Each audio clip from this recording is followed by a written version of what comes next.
Harlequin Audio is proud to bring you The Other Woman by Brenda Novak, a Harlequin super romance novel, performed by Tara Sands.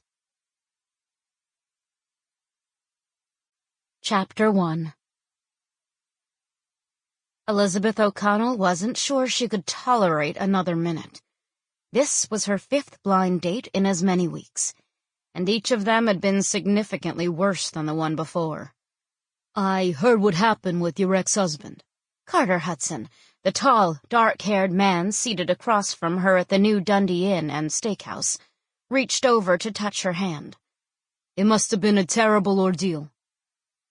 With light brown eyes and strong, rugged features, Carter wasn't unhandsome, but the way his thumb rested against the pulse at her wrist gave the impression he didn't care so much about what she'd suffered as he did about pretending to commiserate with her, to make sure this night ended in as friendly a way as it could. Besides, his New York accent grated on her nerves. Almost everything about him grated on her nerves. Looking for a distraction, she glanced around the dining room to see if she could spot someone she knew.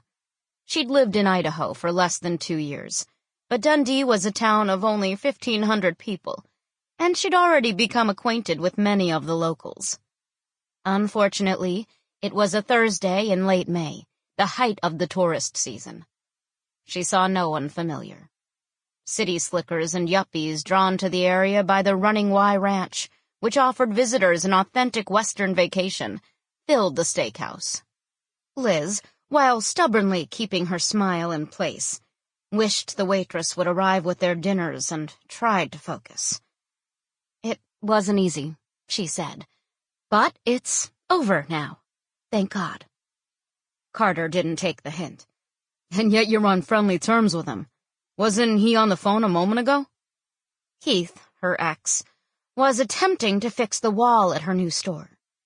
She knew she probably shouldn't allow him to do her any more favors, but she'd relied on him for so long that it was still easier to accept his help than refuse it. And he was the father of her children. If the chocolaterie proved as successful as she hoped it would, they all stood to benefit. With Keith working at the hardware store, it wasn't as if he could provide her with much child support. "Yes. You spoke to him as if you are good friends," he marveled. It seemed that every man she dated either wanted to discuss his past relationships or hers, and once what had happened to her was out in the open, she faced a million questions.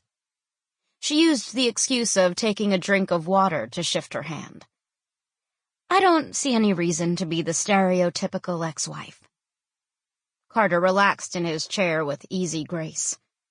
Judging from his build, he could move with impressive coordination and speed, but Liz doubted Carter ever really exerted himself. "That's pretty forgiving. I'm sure it doesn't sound very nice, but if I were you, I'd make him pay, whether I was being stereotypical or not." Her grip tightened on her glass. Her emotions were complicated when it came to Keith, and Carter's negativity wasn't helping. "Why, when we have so many friends and loved ones in common?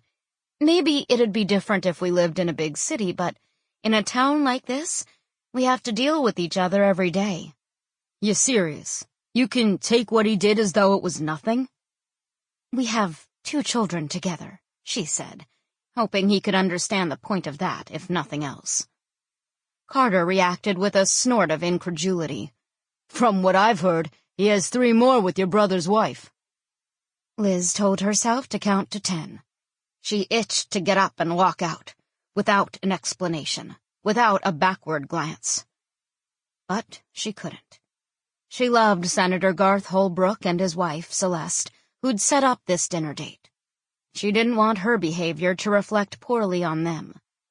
Maybe if Carter was only a casual acquaintance of the senator's, she wouldn't have to be so careful. But he'd just opened a field office for Garth and still worked with him.